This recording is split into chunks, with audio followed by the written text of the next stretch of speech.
Fifi lava whaatalo whaatile nei tula o la fiafi. Alo mai e se whaupuponga fo ile nei o lau Samoa Taulogologo. O la tomu atu e tatou tala. Ua filifilia nei e le komiti o ati nae. Ale e kālesia whaapotupotunga kerisiano i Samoa. Le susunga i le whaafeangainga i a Alesana Afamasanga. E avea mata e taifono o le komiti e sui tūlanga i le susunga i a Niulala Kupa wa tu umalo. Le afana nei se kone ma se tatou reports. O le filifili aia se taifono mo le komiti o ati nae. Ale kālesia whaapotupotunga kerisiano i Samoa. Le tasi leo mata opuna amata mea iai. Tawalumanga le fonotanga le komiti e peona usui ai le asoana nafi. Mo le silafia, o le tausanga nei lea sa atu umalo ai le susunga le taifono, le susunga le whaafeangainga ia Niulala Kupa. O le sa atu lai mai le foi, mo le tele o tausanga e tai le komiti mana fe au. Pe tai o le tu umalo ai o le susunga ia Niulala, a o le i usuia le fono usua le ekalesia, o se awanoa matua mo o miai le toe filifilia, o se isi e sui tūlanga, ina ia mawhai o na whaanga solo nisi o fi au ale komiti, a olo mana iai le fonotele ale ekalesia. O le susunga le whawhiangainga ia Alesana Afamasanga, o ia lea wa filifilia ma autasi iai, le whaato whala inga le komiti, e se e avea mataitaifono. Mo le silafia, o le susunga le whawhiangainga ia Alesana, o le sui whaifi au lea matanga luenga le tuotane, i tutonu o le komiti, ma o ia fo i lea sa se e avea ma whailau tusi o le komiti, i le tele o tausanga. E feso soani le susunga ia Niulala ua tu umalo. I se feso ta inga le susunga le taifono malau Samoa Taulogologo, na ia whaamautu wailo na filifilia, e le komiti lea tofinga, ma o se tofinga tahaua, a wale inga o lea komiti tahaua ale e kalesia, lea whana nei se kone mo lau Samoa Taulogologo. O lea fiafi o lea sona nafi, lea sa whaatautai ai e tamau le e kalesia, whaatasi masui o le e kalesia le ulua i sauni ngā lotu, i le laumua i mālua, talo o na taua fia le e kalesia mo lana fono usu, o se au te lenga le nei o lea sauni.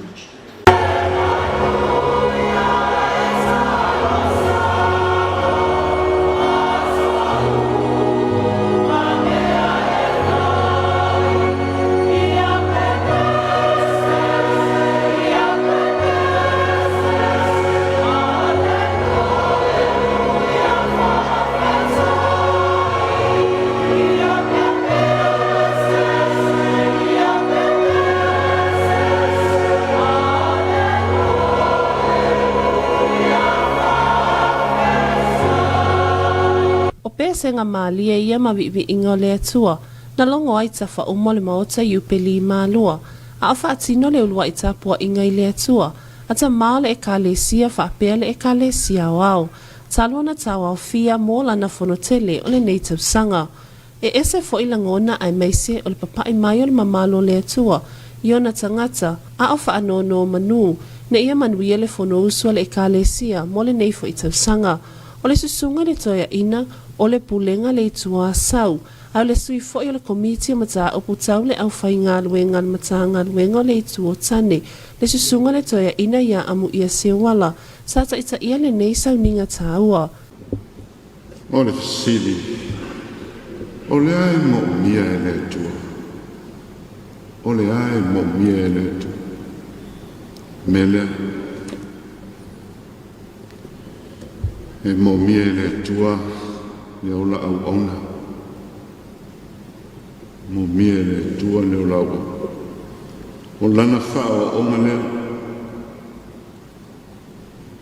Whai o ia ma au ona. E tai tangata. Whai o ia ma tangata.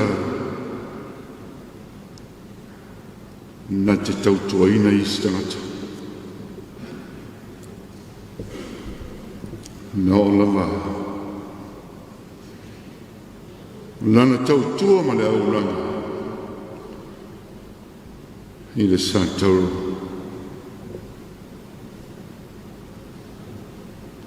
Te tu mano.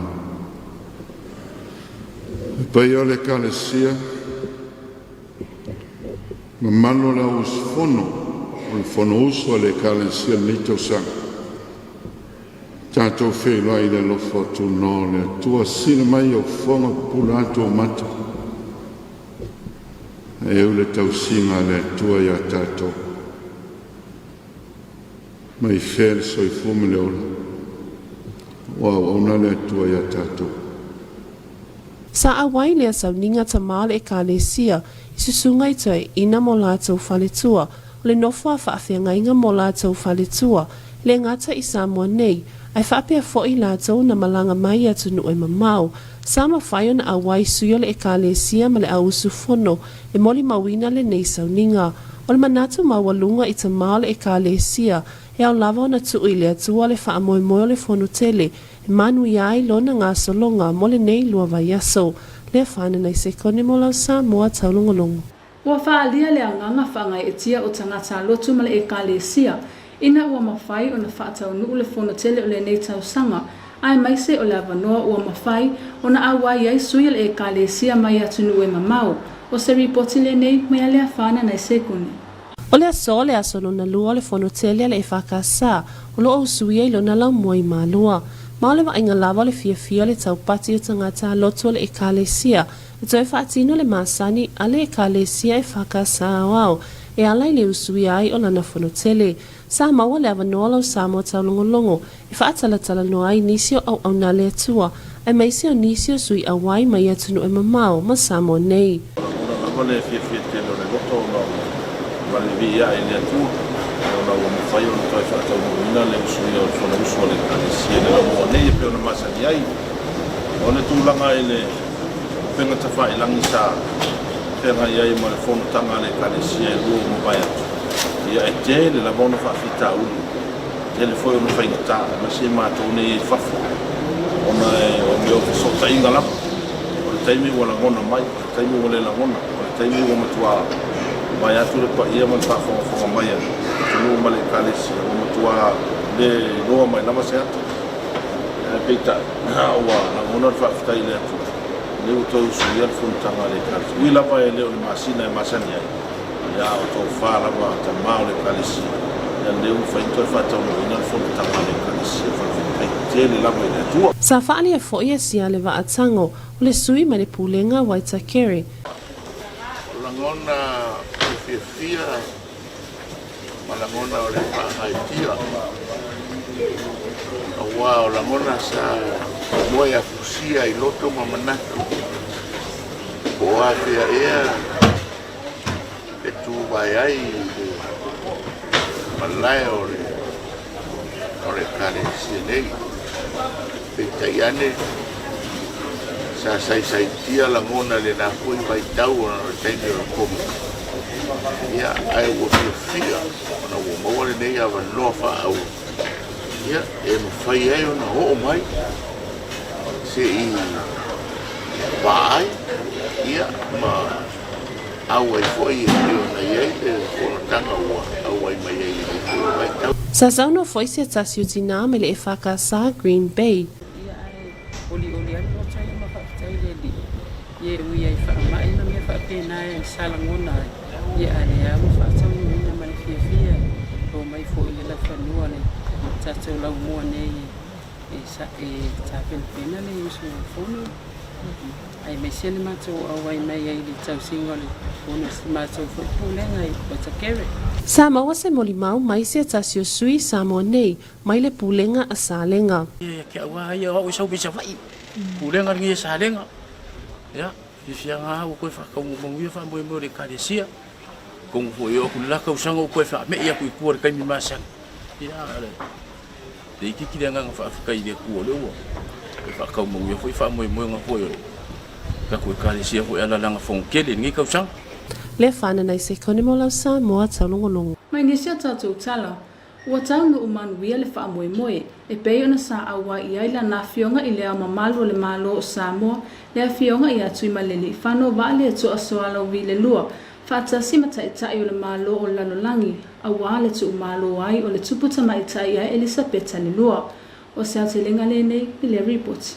Ua tau manuia le wha moe moe e pei ona sa awa i aila na fionga i lea mamalu o le malo o Samoa, lea fionga i atu i malele i whano wa le tu asoalo vi le lua, Male masiofo ia fa mausili le nafo tui malele ifano e pei ona sa awai ile asona nafi e moli mawina to e sauninga o le tuputa maita ia ile sepeta le lua.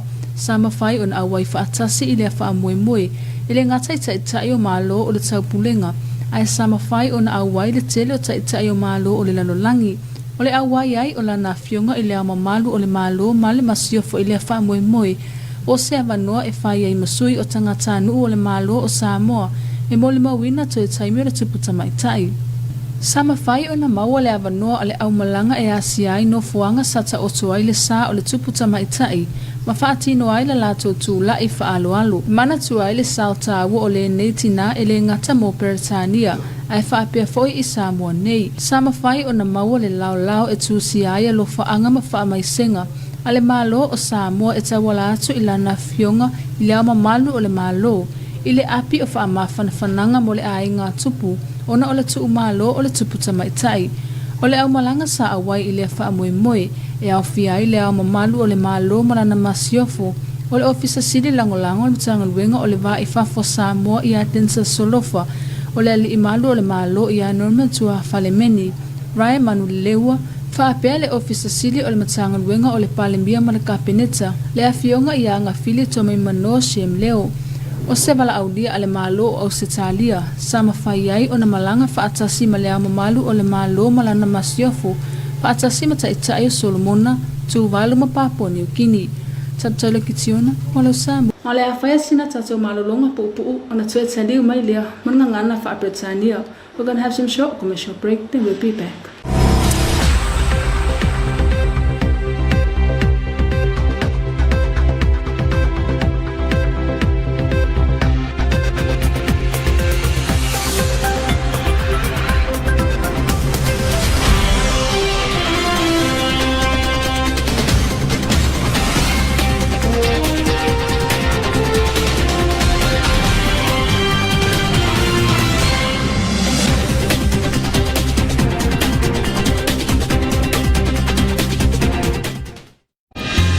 Fiona afia Samoa ia fa mali masino November ya perila tsanga tsaitasi. Elima vaenga o vai nai le malosi o fa. Vaenga mua. E ono lolo vai no fuanga mo lalo. E ono ngoi ia la au fale anga nai me tso mani vaenga o fale. E ono mo tsia ai vai ele tise. Mai fa fengta ona savali sabili malosi. E tulanga la matia no fuanga tu latal sami mai ngalu malosi. Vaenga lua. E fatsele ina lol vai no fuanga mo lalo fatsi ai man malosi sabili mamtsangi ono lamti ai se vaenga la tele da tunu. Vaenga tolu mo lunga tu langa la matia le malosi sabili mamtsangi ma e matua ia fi ai no fuanga mo lalo ono lo longa. E ono fe avea ai sabili malosi le otota e ono afi ai le soi fuam leola. E ono fale anga ina ai tawa lunga fale ma fulfulin pa uai la au. Vaenga fa te tele lo longa no fuanga mo lalo mo lunga tu langa mtautia o matangi msabili malosi e ono fale anga ina ai fale mo tisia ele tise ma e matua i le sangwa le mu mo fea i fafo. Vaenga lima e matua i tu nga le afianga mo lau tele. Mana tua, a tupu se matangi a fa, ia no fauta i taimi uma, ma ia maua perso ta inga mo le tala al tau mai le official va ai tau, mo le sila fia a wala ta inga mfa ai leilo. Pui le leilo fale ma te umalu me te otino e ono le lea i taimi o matangi malolosi. Sauni se ato mo me te otino mo fa lablave fa fuasei. E au ilo a inga ono nofo i va inga malosi o tau fale. Ia mata i tu i au wala tul fai o la taane i fale. Tusa pe a e lua ua te atu le a fa, no nofo pe a i titono il fale. Te ia fa mautu mai le official vai e tau, ua saunga le mu.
wafai ai lava lau e whainga le po I lau video call, ma lau phone call. Ai lo lau e lo sao me wa vevesi ai ainga. Ele ai lava se isi si le atu le tu la fono. Lai lusi lo confidence. Elo iso confidence. Lai iso toa. O le mangiangia, e le o se wha mai e ono pipisi atu I se tasi. Ai se hawa tai wha marsiaira o ino le ngana sambo I tonu a onga mai university. So ta inga ole ulutala ma me tupu tatou si o manga. Toso mai nei vaenga nei tutonu. O wha malo se tatou le tau whinaunga. E te tau, ona wha wawina pea. Le talia o le se lolni fua, o le se full pasene o tina matamaitai. When you are given a topic, make sure to spend time in research.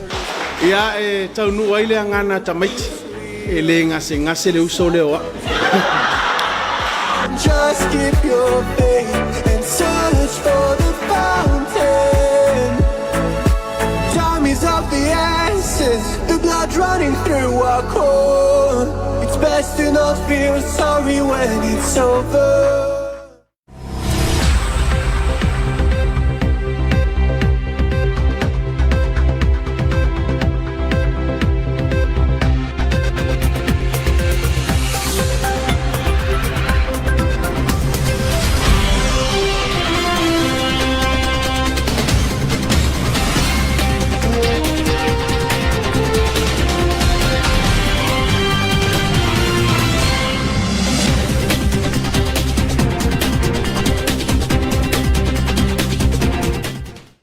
Good evening and welcome back to another edition of your TV2 News for tonight.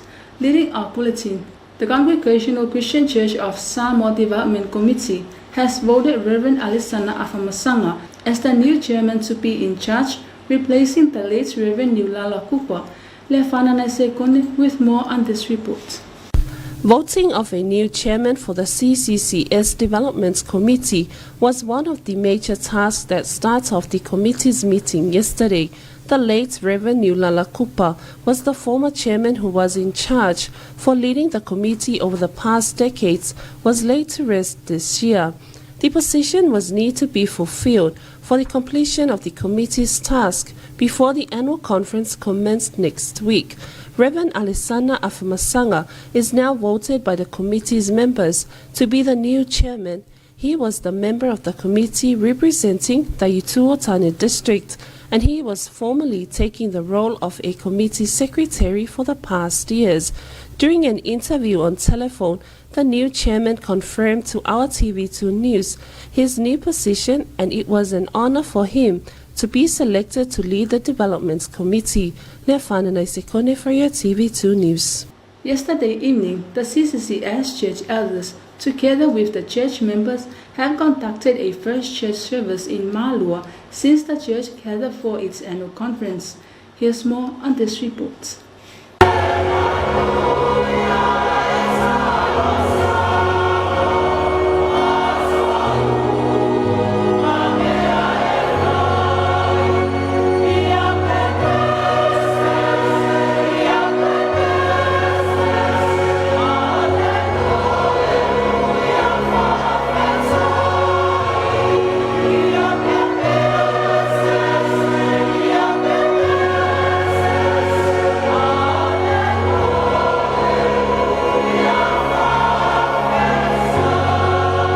The four corners of the Jubilee Temple at Malua were trembled at the sound of hymns, while the CCCS church elders and the member of the church were singing hymns to praise God's glory, while the church gathered to conduct the first church service inside the White Gate.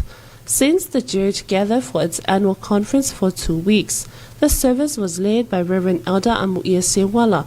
The member of the Elders Committee, Reverend Elder Amuia, mentioned the importance of being a servant of God as related to the theme of yesterday, according to the CCCS lectionary, What is Needed by God. The church service was attended by the church elders, church ministers from here and abroad, also the members of the church, to witness not only a thanksgiving to praise God's grace upon the church, but it was also a service to offer the annual conference in God's guidance. Lefanana Sekone for your TV2 News.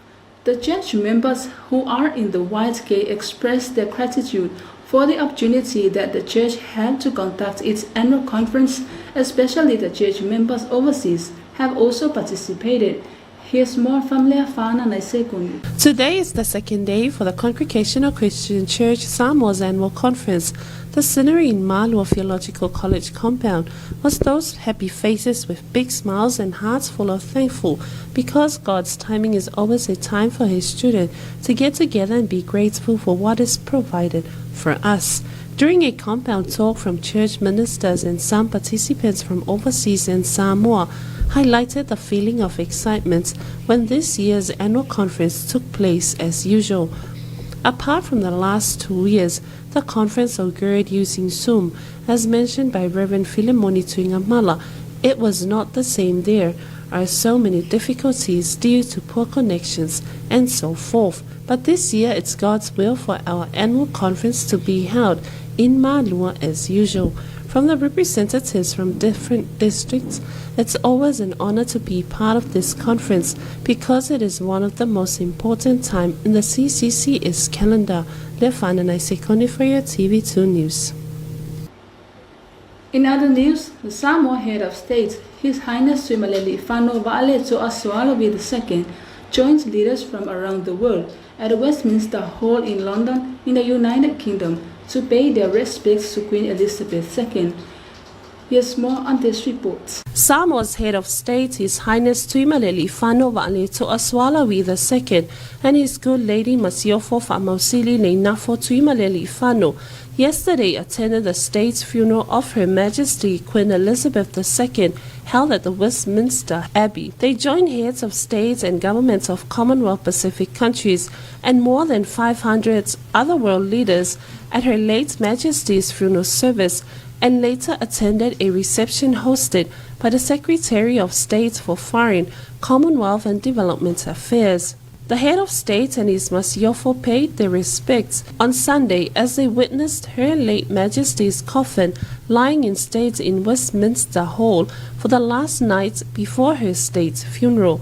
They were joined by Her Excellency Ambassador Francella Strickland, Samoa's ambassador to the Kingdom of Belgium and High Commissioner designated to the United Kingdom, and Tofangafili Toimano Shem Leo, Chief Executive Officer of the Ministry of the Prime Minister and Cabinet. His Highness and His good lady also paid tribute to Her late Majesty on behalf of the people and government of Samoa through a written message in the condolence book and a recorded tribute at Lancaster House before attending the King's reception held at the Buckingham Palace. At the invitation of the Government of Australia, the heads of states from Papua New Guinea, Samoa, Solomon Islands and Tuvalu travelled with the Honourable Bat Conroy, Minister for International Development and the Pacific, on a Royal Australian Air Force flight from Australia to attend the official events for Her late Majesty's state funeral. Samoa's delegation includes Desna Solofa, Assistant CEO of the Ministry of Foreign Affairs and Trade, Norman Tuafalemeni, Idade Camp, Ministry of Police, and Rai Manulilewa, First Secretary, Samoa Embassy to Belgium. Samoa's delegation has now departed the United Kingdom for Australia, route to Samoa. Leafana Naisekone for your TV2 News.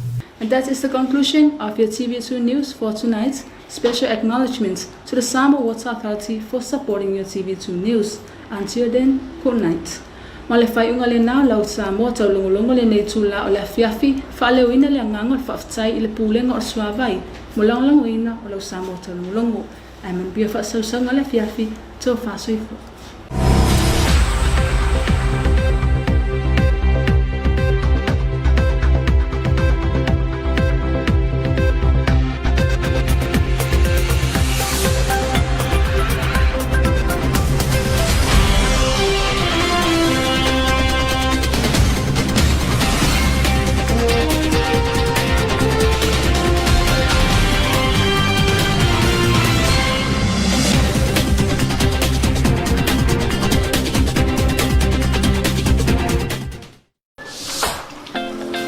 I am a customer. I am